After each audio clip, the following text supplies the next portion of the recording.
Why, hello there.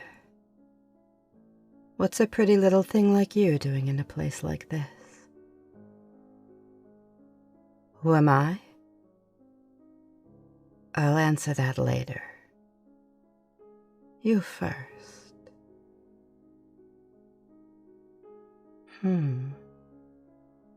A trader and art connoisseur, you say?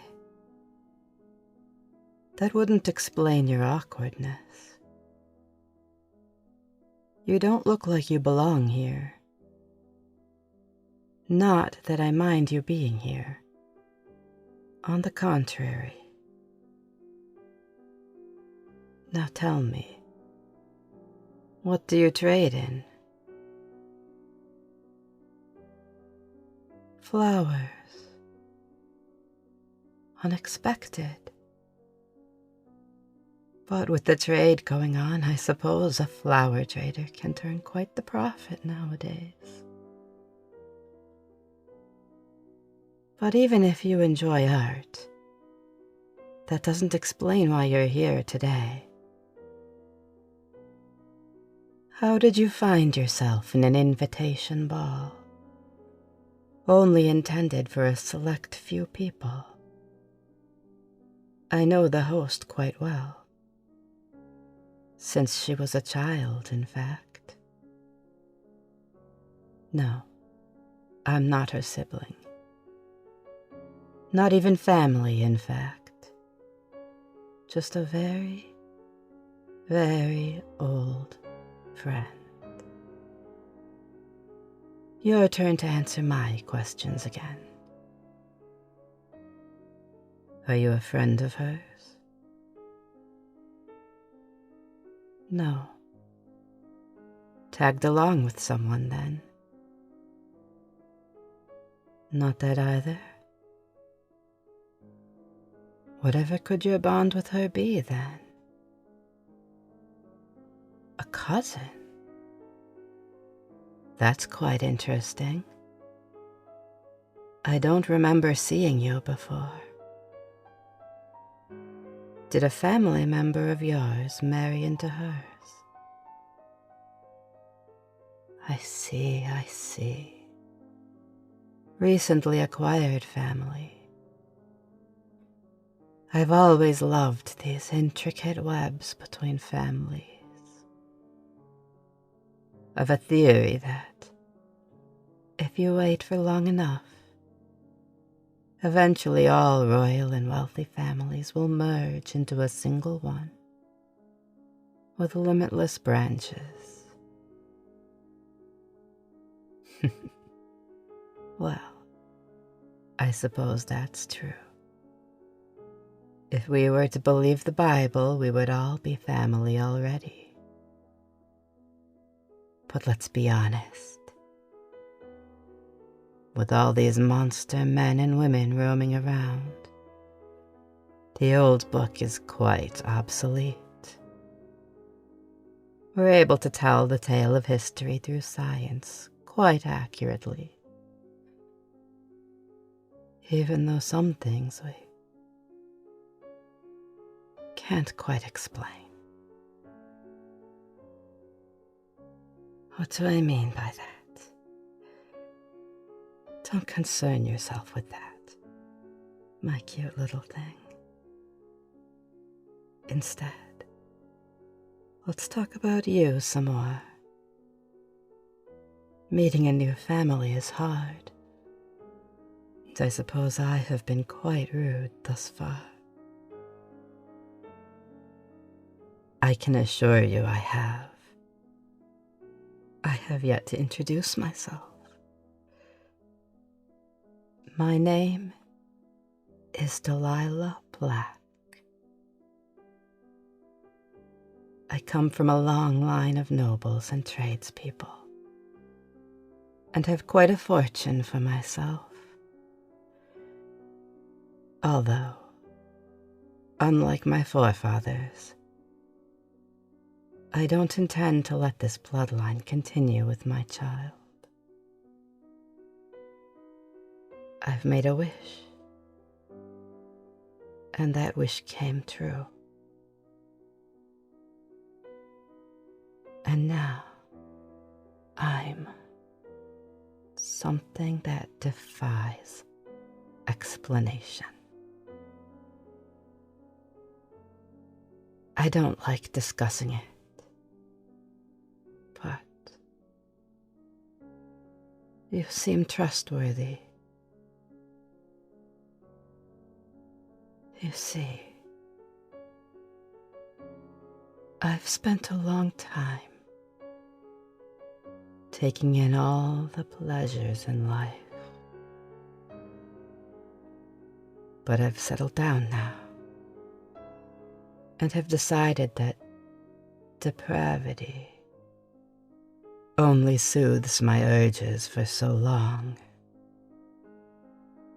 So now, I look for pretty things that can satisfy me for longer. No fast pleasure, but slow burns, wonderful and awful tensions.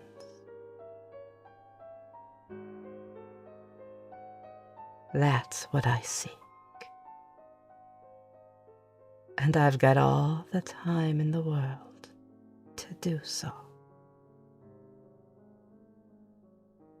Yes, all the time in the world. You see, my dear,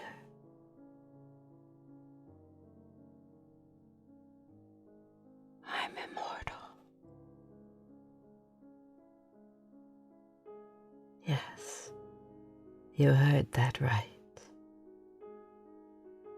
But try not to stumble over your clothes. I wouldn't want you to hurt any inch of your precious skin. Now would I?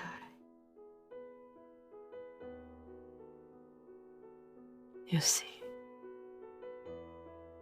a long time ago, I met a wonderful painter. He wished to paint me and gave me the painting. While he was painting it, I wasn't allowed to see it. But once it was done, I was enamored by it. The painter had invited a lord for the last painting session, and we had spoken that day about a highly philosophical topic: mortality and beauty. And when I saw the painting portraying my beauty, I knew it would forever stay the same, while I would age and wilt. In my mortal dread at that moment, I spoke the wish that I would sell my soul for that painting to age, and for me to remain the same. That was some 50 years ago. As you can see, I'm still in my prime. The painting, not so much. Oh, don't worry. I don't believe it's a gift of the devil. And I have paid my price. It wasn't my soul, but the joy in quite a few facets of life. But I can still find beauty in things such as you.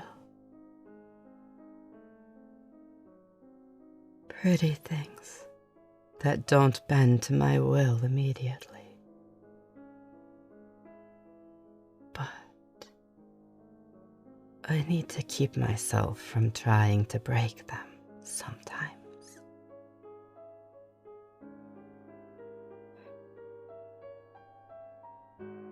have any idea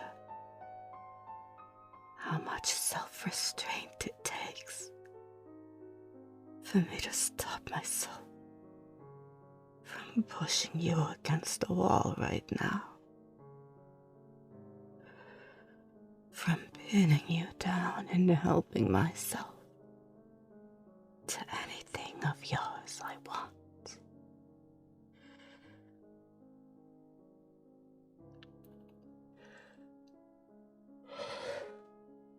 But I won't do that.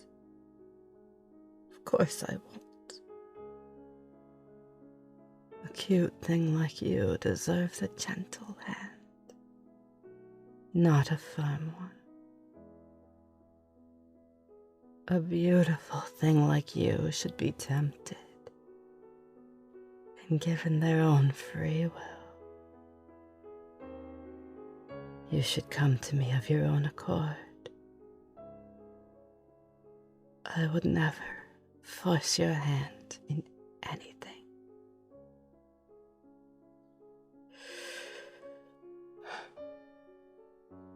Now I believe you must excuse me. I have to clear my mind for a moment.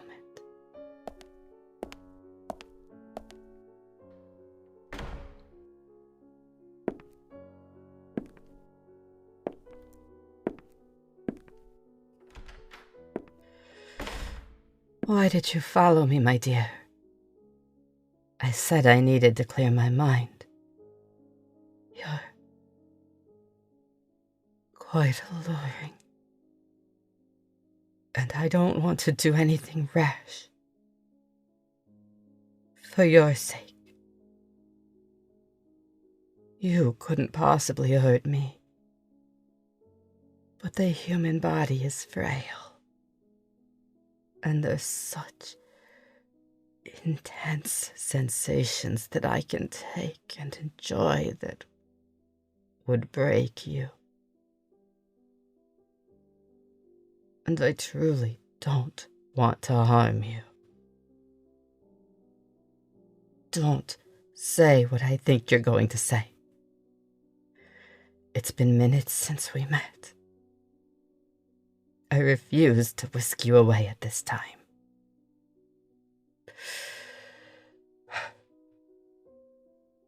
If we meet again, and once more, I'll consider it. But not the first meeting. You don't know me. And I don't know you. Not enough. Give it time. If, by the end of our third meeting, if there is indeed a third meeting, you still want me to take you away, I will debate it with myself. But not today, my beauty.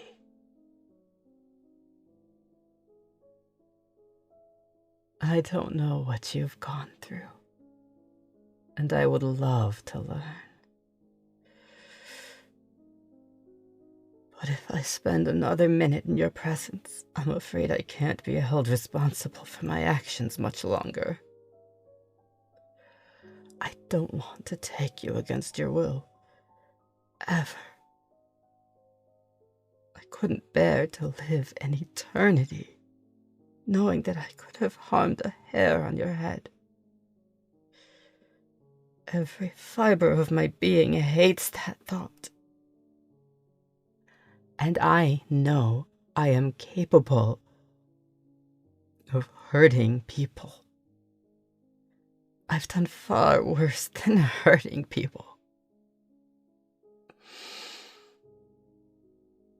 But that was a long time ago. I bettered myself.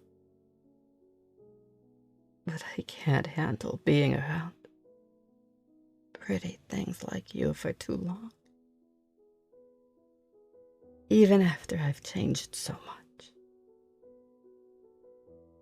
Now go.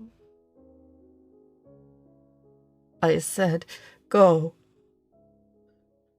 I will see you again if fate wants it to be, but I can't deal with this much longer. Your face, your scent, your skin, your eyes. It's intoxicating. And I need for you to leave me alone. If only for a day. Would you do that for me, my beauty? Would you give it rest?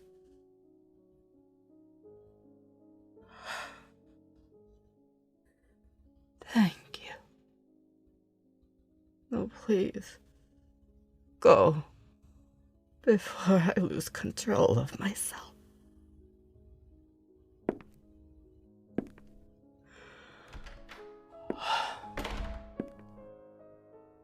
I can't. I can't take them. Not after Sybil. I wouldn't survive going through that.